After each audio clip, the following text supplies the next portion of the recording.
Welcome to Enchanted Moments podcast. I'm Monica. I'm Spencer. And I'd like to continue our conversation about time in a different perspective. Okay. So yes, we are going through some transitional times. We are going from the Piscean age into the Aquarius age. We are looking at a period of several thousand years in which we do that. The planet itself is going through its 12,000 year cycle of Earth pole shifting and changes. So what does that mean? It means that this is a transition time. This is a time when the planet is doing energy releasing. We need to do releasing as well.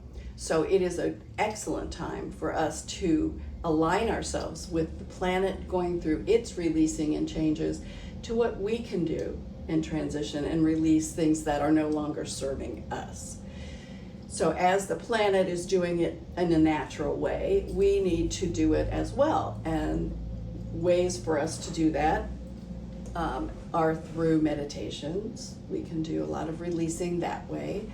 We can do releasing through rituals that have to do with release. So we can write things on bay leaves or paper, something that we can burn and send off into the universe to do its thing. And we all love to do that. It's really, if you've not tried that, it is an extremely great feeling to put things down on paper or on little bay leaves and set them aflame and let them go.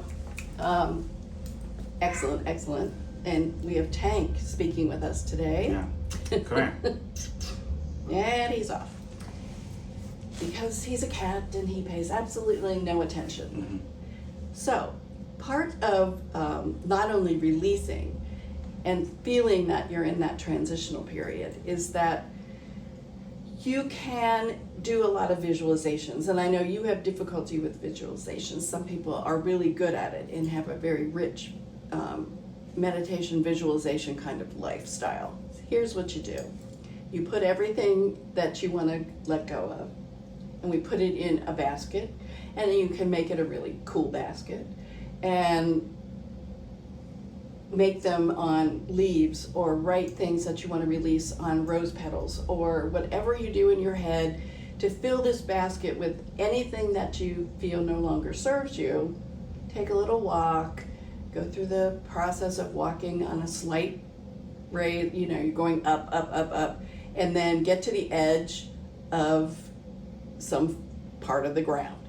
You can look out and see lots of space. It's usually higher than the ground around so that you're looking out and down. And then you just take your basket and dump it and let the breeze take everything you have and blow it away. It becomes part of the environment. It's not something that you have to worry about anymore. And it's a great way to do a meditation. So if you would like to try that, I think it's very helpful. You will feel lighter and you feel like you have room for new things to come in, which is why we release to begin with, to make space for something that is better or will fill our higher self more with some, other things. So we release things that no longer serve us to allow space for the more sacred to come in and things that will help us, either better habits or better beliefs. Doesn't matter. It doesn't have to be a physical thing.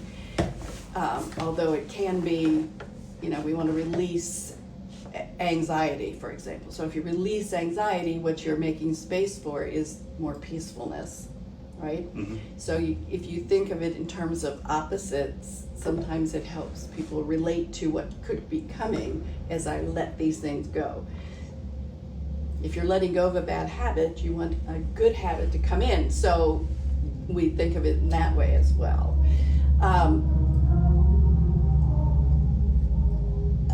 You got music for free. Anyway. I wonder if it'll pick up. I don't know. Usually they do. But transition is not something we should approach with fear or negativity. Just because it's change does not make it unhappy change. Change is just another state. So as we perceive things as no longer serving us, doesn't make them wrong or bad. It's just they no longer serve you. It's a better and sort of non-judgmental way of dealing with anything that is in your life that you want to replace with something else. So that is one way to look at the transitions that we're going through. Also, it allows for new beliefs. If we open ourselves up to what's new and what may be for our higher good, we find that we're probably moving in the direction of more spiritual, higher frequency activities or thoughts, and that's also really, really good for us right now. So if we want to replace things in our life, I would put out the intention that you want to replace it with something that is for our highest good and of a higher frequency that will allow us to have an overall higher frequency. Every single thing in the universe has a frequency, a unique fingerprint of energy. All of our organs vibrate to a specific frequency, but our entirety as a human entity has its own frequency. But tables have their own frequency. Everything is vibrating to a specific frequency. So our job is to take things in the environment that we can change into a higher frequency activity or thought, is what we should be focused on right now. And the highest frequency is, of course, love. Okay, unconditional love of self and others is our highest frequency that we can achieve. So if we are unconditionally loving, we could put things in our environments like roses. Roses have the highest vibrational scent in nature. So they are some... Highest vibrational scent? Scent. I don't understand how that works. Oh. How does a scent have a vibration? Everything has a vibration. Okay. Okay, so if you are the smell of a rose, for example, so if we have rose oil that contains that scent, that's the highest vibrational scent in nature, which would also affect our own frequencies. You know, you don't have to like it. You know what I mean? I know you're not a fan, which is fine. It's fine. You don't have to be.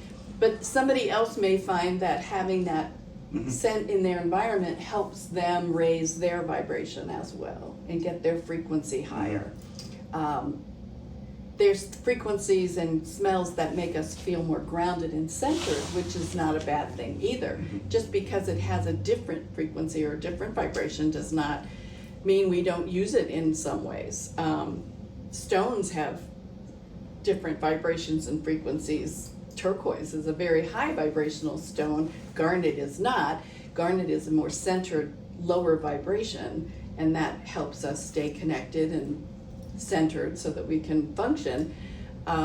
If you think of hertz, the earth vibrates at 7.8.